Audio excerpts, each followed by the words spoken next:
از این پس مهاجرانی که شهروندی فدراسیون روسیه ندارند و اما در حدود این کشور کار و فعالیت میبرند با نفقه اجتماعی تامین میشوند. این اقدام در اساس یک سازشنامه که ماه اپریل سال جاری از جانب پارلمان مجلس نمایندگان مجلس عالی جمهوری تاجیکستان به امضا رسید عملی کرده می شود. سرمتخصص شعبه مهاجرت مهنتی ریاست خدمات مهاجرت در ولایت سوخت دلاور مرادوف میگوید در اساس این سازشنامه شهروندان دو دولت یعنی شهروندان فدراسیون روسیه که در جمهوری تاجیکستان کار و فعالیت دارند و اینچنین شهروندان جمهوری تاجیکستان از جمله مهاجران مهنتی که در فدراسیون روسیه کار و فعالیت دارند امکان دارند از گرفتن نفقه برخوردار شوند و تاکید کرد که نفقه را آنهایی گرفته می توانند که پرداخت کننده اندازه اجتماعی می باشند.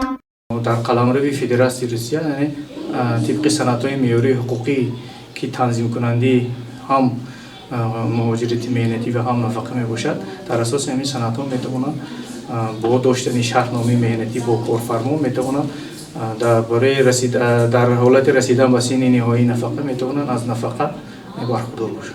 بنا به اطلاع نماینده ریاست خدمات مهاجرت در ولایت سوخت به امضا رسیدن سازشنامه عاید گرفتن نفقه برای مهاجران دوام 30 سال استقلالیت جمهوری تاجیکستان بار اول است. چند سال آخر شرطنامه و یا گفت و شنید بین این دو دولت میرفت اما یگان سازشنامه تا امروز به امضا نرسیده بود. اقتباس: سنه 13 اپریل سال جاری تحت ریاست رئیس مجلس نمایندگان مجلس عالی جمهوری تاجیکستان محمد طاهر زاکرزاده جلسه نوبتی اجلاس سیوم مجلس نمایندگان مجلس عالی جمهوری تاجیکستان دعوت ششم برگزار شد. شرطنامه بین جمهوری تاجیکستان و فدراسیون روسیه عاید به همکاری در ساحه تامین نفقه و لایحه قانونی جمهوری تاجیکستان عاید به وارد نمودن تغییر الهه‌ها به قانون جمهوری تاجیکستان درباره بیطاری مورد بررسی قرار گرفت. ذکر شد که شرطنامه میان جمهوری تاجیکستان و فدراسیون روسیه عاید به همکاری در ساحه تامین نفقه جهت تنظیم حمایت حقوق شهروندان طرف‌های عهد کننده در سمت سپورت اجتماعی و نفقه نگرانیده شده از دیباچه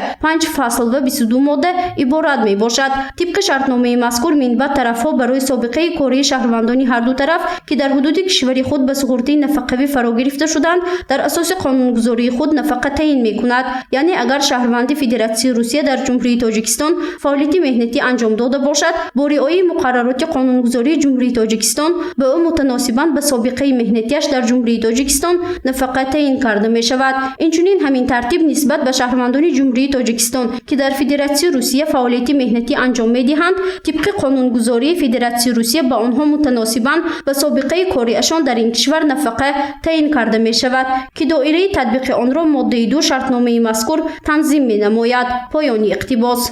از سال 2015 این جانب در مورد کارکرد یعنی لایحه مورد کارکرد قرار داشت و خود همین سال از جانب پارلمان یعنی مجلس نمایندگان مجلس عالی جمهوری تاجیکستان به امضا رسید که این بسیار یک اقدام نیک است چون که بسیاری از شهروندان ما که در فدراسیون روسیه کار و فعالیت میکنند و رسیدن به سن نهایی نفقه نه از جمهوری تاجیکستان و نه از جانب فدراسیون روسیه از گرفتن نفقه یعنی برخوردار نمیشن و از جانب جمهوری تاجیکستان و یکی از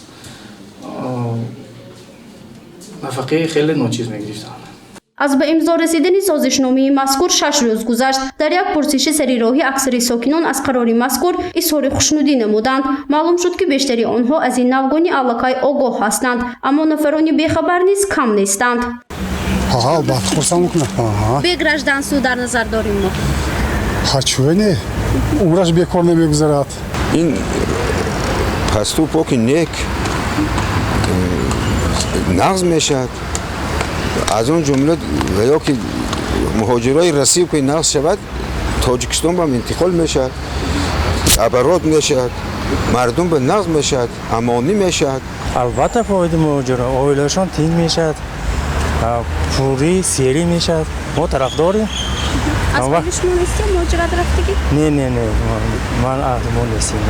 مهاجرای مهنتی که روسیه رفته کار میکنه از این بعد نفقه میگیفته همین چیز به چیزه میگوید شما قرارش به تصویب رسیدگی؟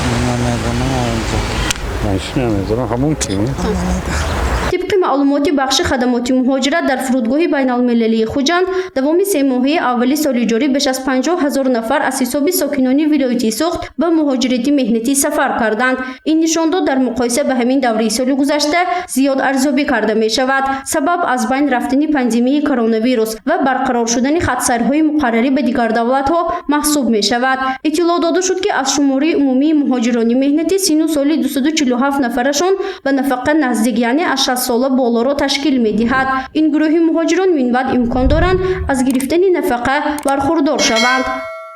گزارش فرزانه شمسی و نعیم جان ایوباف برای برنامه اطلاعاتی خبر.